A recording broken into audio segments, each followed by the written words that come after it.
We are joined now by Coach Mark Vichorek.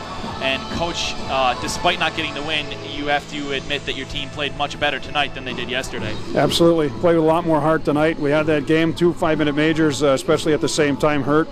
You got to sort your bench. Only certain guys are used to playing that situation. Tired them out a little bit. Couldn't generate enough offense at the end, but we still had plenty of shots, plenty of chances. Hit a post. Goaltender that they changed played well. We got to come back tomorrow. And Coach Jeremy Ebert, we talked about him a little bit in your first interview of the night. He comes out right after that and scores 2 quick goals. Talk about what you saw from him tonight. Well, the kid's got good hands. He sees the ice so well. He's just got such good vision on the ice all the time. He's one of those kids that has an opportunity, continues to improve like this, that can move up to the next level. He has that talent, sees the ice well, and he shoots the puck well, and he's been doing very well in practice, burying the puck at least on our goaltender, so it worked tonight for him.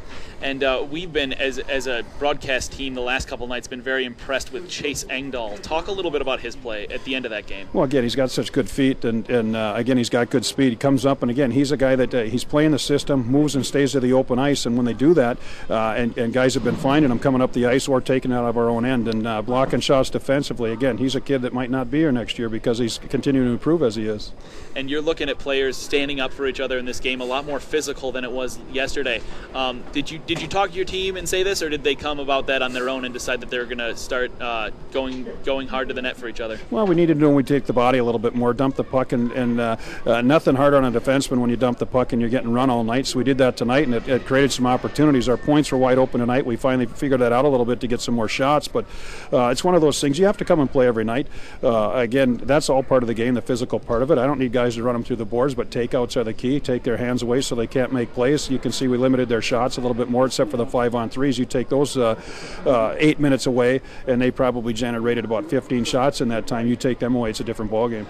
Coach, we were a little surprised when Jake Adams was tossed from the game by the referees. Do you have any insight as to why that was called by the referees, or them just trying to send a message? Well, and again, the goaltenders have different equipment. Anytime that you use a blocker as a weapon, basically, where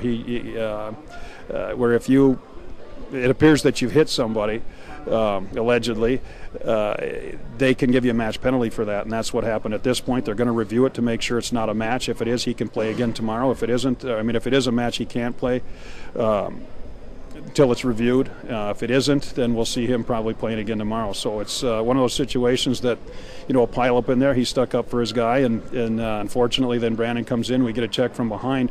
Most of the times I see those calls, that's either a boarding. It's going to be a 4-minute boarding or a 2-minute check from behind. That's what you see all over the place in the other leagues. But unfortunately for us tonight, it was 5-minute, and that's what cost us both in succession. We killed off a lot of time, gave up 2 goals to give up the 5-4 lead. What do you say to a team that must be at least a little bit frustrated to this point? They've given up 5 goals in both games, and they haven't been able to beat this Kalkaska team despite a much better effort tonight. What do you say to them tomorrow morning? I mean, they have limited rest to go out there again tonight. How do you get them motivated? Well, it's better for us. Get something to eat tonight, get home, get to bed early, get up early and come back at them. They're not at home in their beds, and who knows how well they're going to sleep and so forth. It's tough on a road trip that way, but we had a lot of positives tonight. We came up on the short end, but again, we just got to build on it. Come out and play the same type of hockey, and I think we'll take the one tomorrow. All right, thanks. Good luck tomorrow, Coach. Thanks, you're welcome.